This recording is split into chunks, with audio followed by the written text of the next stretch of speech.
Copa do Mundo de 82, a sede foi a Espanha, a campeã foi a Itália e a vice foi a Alemanha Ocidental.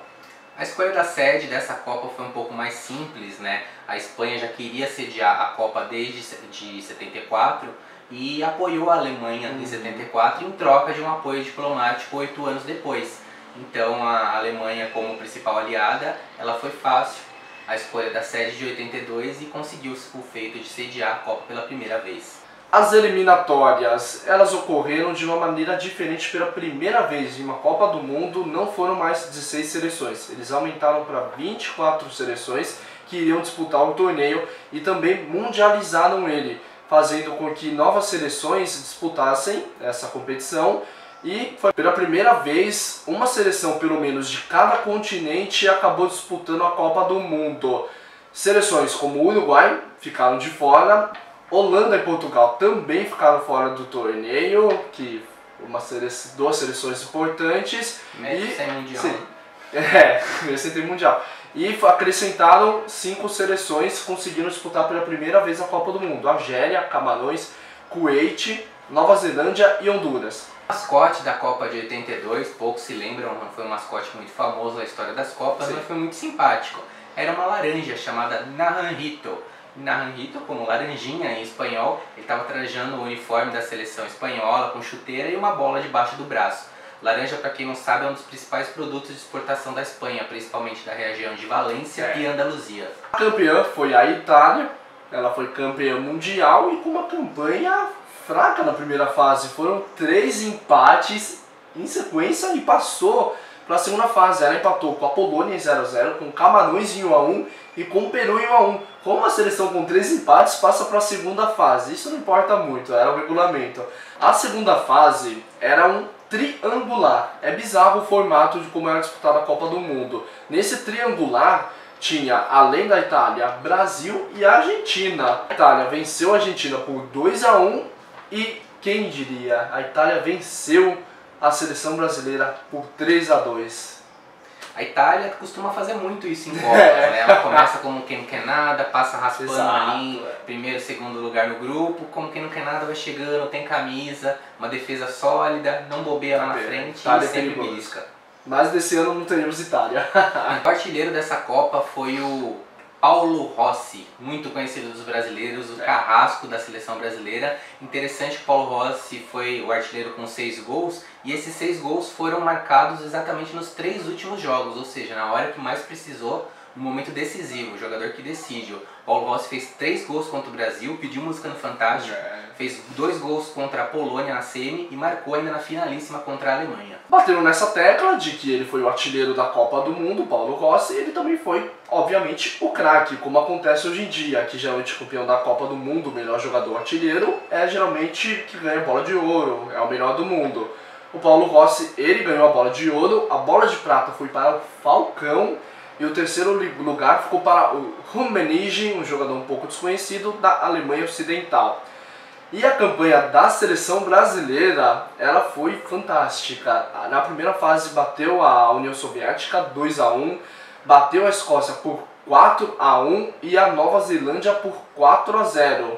Aí no segundo triangular, no triangular final, o Brasil venceu bem a Argentina, não teve dificuldades para bater os hermanos e na sequência pegou a Itália.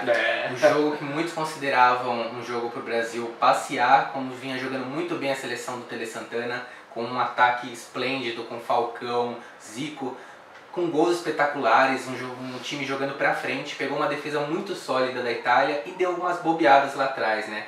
Alguns gols que o Brasil tomou foram falhas de marcação em falha de saída de bola também, Tony Cerezo saiu jogando errado. E o Brasil ficou praticamente com aquela impressão de que foi apagada a tragédia de 50 com a tragédia de 82, porque é uma seleção que prometia muito, que jogava um belo futebol, talvez o mais belo futebol de todas as seleções brasileiras de todos os tempos, e parou contra um adversário que tinha uma defesa sólida e um ataque nem tão promissor. E falaram que o goleiro da Itália foi um dos maiores jogos da carreira dele. Teve esse azar também. Sim, a gente olha os melhores momentos dessa semifinal contra a Itália e vê ele fechando o gol. O Brasil teve diversas chances, bola na trave, um massacre. Mas quando a Itália chegou, foi efetiva, marcou 3 gols e o Brasil acabou sendo eliminado. A exceção da Copa pode ser considerada a Argentina, né? O time argentino já contava com o Diego Armando Maradona no início da sua carreira, um pouco inexperiente ainda, mas já um cracaço de bola. E a Argentina, campeã da Copa anterior de 78, foi até a Espanha, passou da primeira fase, sim, é verdade, mas no quadrangular final, no triangular final com 3 times, perdeu para o Brasil de 3-1 e ainda perdeu para a Itália de 2-1, não marcando nenhuma vitória ainda na hora que era para valer mesmo, e os hermanos voltaram para casa mais cedo. Pois é, e a decisão da Copa do Mundo entre Itália e Alemanha foi até que uma final fácil para a Itália. Porque a Alemanha ela se desgastou muito na semifinal contra a França. Teve prorrogação, pênalti, e o pote físico do pessoal antigamente não era tudo isso, né? Passar por uma prorrogação. Aí a Itália passeou. Todos os gols saíram no segundo tempo, o Rossi fez gol, o Breitner diminuiu para a Alemanha e a Itália foi campeão mundial de novo. E agora as curiosidades. A seleção de Camarões, que estreou em mundiais em 82, teve um curioso desfecho na sua jornada à Espanha. Apesar de se empatar 3 jogos e sair invicta do torneio, ela foi desclassificada ainda na primeira fase por conta do saldo de gols. Infelizmente, Camarões não prosseguiu para o triangular. Sim, e a Honduras, que também estreou em Copas do Mundo, empatou com a Espanha, anfitriã em 0-0. E a Hungria, que enfrentou El Salvador, estreia de El Salvador em Copas do Mundo, a Hungria fez 10-1 em El Salvador. O primeiro time a fazer 10 gols. Primeiro time a fazer 10 gols, O Brasil passou perto disso, em 2014. Exato. E pode isso, Arnaldo. A regra é clara. Arnaldo César Coelho foi o primeiro brasileiro a apitar, primeiro e único, a apitar uma final de Copa do Mundo. O jogador mais jovem a entrar em campo foi Norman Whiteside, da Irlanda do Norte. Ele jogou contra a Iugoslávia e foi o primeiro, com 17 anos, o jogador mais jovem a entrar em campo. Contra a partida, Dino Zoff, goleiro da seleção italiana, que a gente falou que agarrou tudo, ele foi o jogador mais velho até então a entrar em campo em uma Copa do Mundo com 40 anos de idade. As Copas do Mundo, elas lucram demais com marketing, os jogadores principalmente lucram muito com marketing, publicidade, isso todo mundo já sabe. Em 1982, os jogadores Serginho e Éder da seleção brasileira ganhavam R$1.000, né? Não era reais na época, era cruzeiro, cruzado, sei lá qual era a moeda, para comemorar gol perto da placa de publicidade. Ou seja, já estava inovando. Um probleminha aí na organização das datas do torneio fez com que o último jogo da primeira fase do Brasil e o primeiro jogo do triangular final tivesse aí um hiato de 9 dias. 9 dias a seleção ficou em solo espanhol, apenas treinando, sem ritmo de jogo nenhum, apenas assistindo os outros adversários jogarem.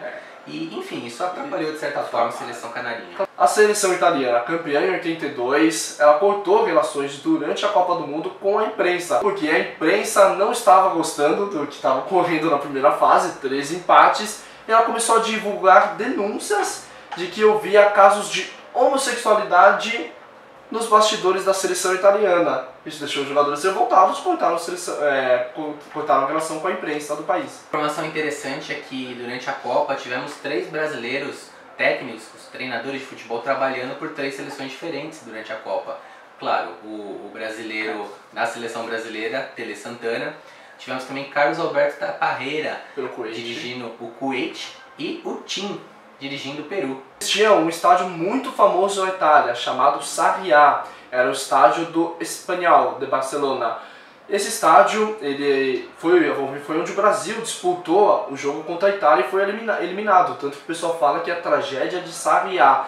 Esse estádio ele foi demolido, o Espanhol teve que vender o estádio. Ele foi demolido, obviamente, porque estava endividado o clube. E aí vendeu. É mais ou menos o que está acontecendo com a Lusa aqui em São Paulo. O alemão Breitner, ao marcar o gol na final da Copa contra a Itália, tornou-se o terceiro jogador a marcar em 2 finais de Copa. Anterior a ele, tínhamos os brasileiros Vavá e Pelé, que conseguiram marcar em 2 finais de Copa. Bom, galera, esse foi o especial Copa do Mundo de 82. Não se esqueça de se inscrever no canal, comentar e curtir nossos próximos vídeos. Um abraço!